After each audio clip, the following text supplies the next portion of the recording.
Hello guys, welcome again today. We are going to recap the movie, The Terminator Dark Fate. Let's dive into the video. The film opens with a video of Sarah Connor recounting her vision of Judgment Day to agents who are interrogating her. She grows increasingly enraged as she yells about how she knows when the world is going to end.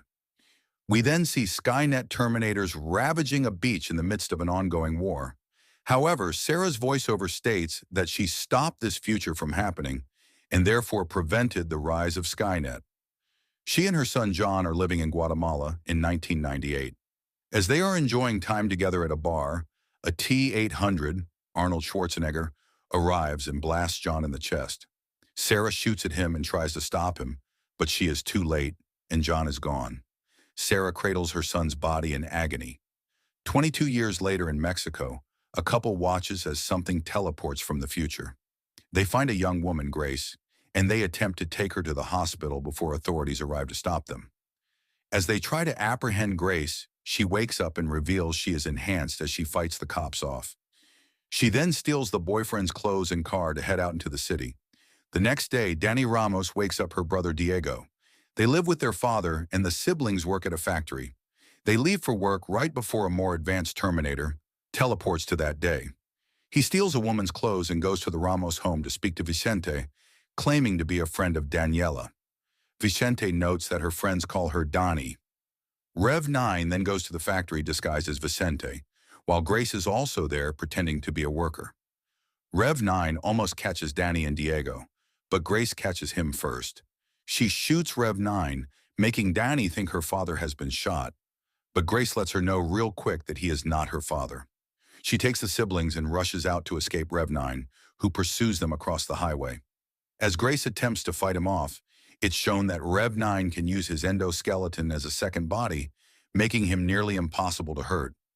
Rev 9 causes the hero's car to crash, with Diego being pinned inside the car. Grace says she can't save him, and he just pleads that she protect Dani. Grace pulls Dani out just as Rev 9 sends the truck crashing into the car, killing Diego.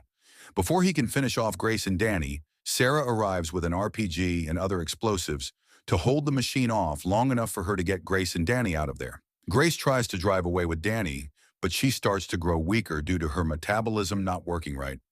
This causes her to almost crash the car until Dani helps steer them to safety. She attempts to get away from Grace and go to the police until Grace warns her that the police won't help her, and Rev 9 will find her quicker that way. They run to get supplies and medicine and are found by Sarah again.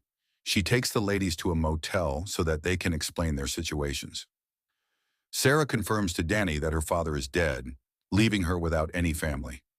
As Grace lies unconscious, we see a flashback of her as a soldier in combat during a future battle. Deadlier and more powerful Terminators are ravaging human soldiers, and Grace, while managing to put up a good fight, is severely injured, and so she volunteers herself for augmentations. Grace wakes up to find Sarah pointing a gun at her, but Grace turns the tables on her. With Dani listening, Grace explains her enhancements and that she came from the year 2042. Sarah explains her history with the Terminators and how she and John stopped Skynet, but it is clear that they didn't prevent the bad future from happening differently. All Sarah has is the drive to hunt Terminators while also drinking to block out the pain from losing John. The three continue driving to get further from Rev 9. Grace says that there is a different corporation, Legion, manufacturing the new Terminators like Rev 9. Sarah mentions that she found the two of them because she receives messages with coordinates to find Terminators, all ending with, for John. The ladies end up going near the US-Mexico border as they get closer to the source of the messages. Meanwhile, Rev 9 tracks them after slaughtering a group of guards and hacking into a surveillance system. The trio ride a train at night with other migrants. Dani asks Grace about her past, and she explains how things began to turn dangerous as a child once Legion rose to power. Within 3 days, the whole world was at war after the plan to contain Legion failed. As a child, Grace was on her own, running from Legion's drones and other human thugs until someone saved her. Sarah thinks this means that Dani is going to give birth to the future leader of the human resistance. In the morning, the three meet with Dani's uncle Felipe to help get them across the border, just as Rev 9 has already infiltrated a border patrol facility and killed off several employees. They travel through the day and start heading across the ocean to safety, but they are found by U.S. agents and are caught. Grace manages to rip through her cuffs to protect Dani, but a plane that Rev 9 brought down crashes onto the scene. The ladies are detained, while Grace is brought to the medical center. She is revived and beats the guards before heading back to Dani and Sarah. However, Rev 9 is also there disguised as an agent. Once he spots the women, he proceeds to kill more guards.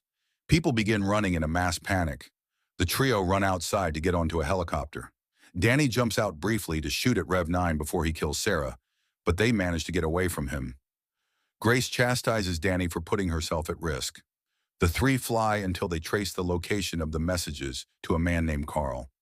They arrive at Carl's home, only to discover it is the same T-800 that killed John. Sarah almost flies into a rage until Grace stops her. The T-800 reveals that he is living with a woman and they have a son together. After completing his objective, he remained without a purpose until he adapted to life as a human. He sent Sarah the messages to give her a purpose. Sarah still remains disillusioned. She tells Dani about how she never took photographs of John, and now she is starting to forget his face. After getting everyone comfortable, the heroes start to think of a plan. But while Grace wants to hide Dani, she decides that she wants to fight so that nobody else has to die for her. She will bait herself to kill Rev 9. Carl joins the ladies, despite knowing he will not be coming back. Sarah also vows to kill him after they kill Rev 9, which Carl understands. He provides them with the weapons that they need to prepare themselves for combat training. The team meets with an ally friend of Sarah's to receive a military-grade EMP. Rev 9 finds them and begins to shoot at them. Carl shoots back while the team hijacks a van to run away from Rev 9. They make it to an aircraft, but they just lose the EMP in the process. They manage to shoot down Rev 9's chopper, but he flies onto the aircraft. The heroes fight it until Sarah and Dani manage to throw Rev 9 off by pushing the van onto him. On the plane, Grace reveals to Dani that she is the future leader of the resistance. She was the one who saved Grace as a child, which prompted her to go back and protect Dani. By then, Dani grew into a strong leader that inspired her people to fight and not accept that future as their fate. Sarah realizes Dani is who John would have become, and it inspires her to fight back even more. Rev 9 then catches up to them and attacks the aircraft. The ladies board a van and parachute it down safely while Carl and Rev 9 crash near a power plant. The ladies run through a facility, but Grace is severely weakened. Carl rejoins them to help get them through as Rev 9 is approaching. Dani decides to fight him there to set up their kill box. The team battles Rev 9 by trying to blast him and tear him apart, but he only continues to regenerate. Grace realizes the only way to really stop him is by using her power core. She has a goodbye with Dani before Carl takes the power core himself. He pins Rev 9 down and tells Sarah for John before driving the core into Rev 9's head, causing both him and Carl to fry up and be destroyed. Dani later joins Sarah on their journey. They find a schoolyard where a child Grace is playing. Dani says she doesn't want Grace to go through the same ordeal again, so Sarah takes her to begin molding her into the leader she will one day become. With this, the film ends. What do you think of the movie? Let us know in the comments. Until then, bye.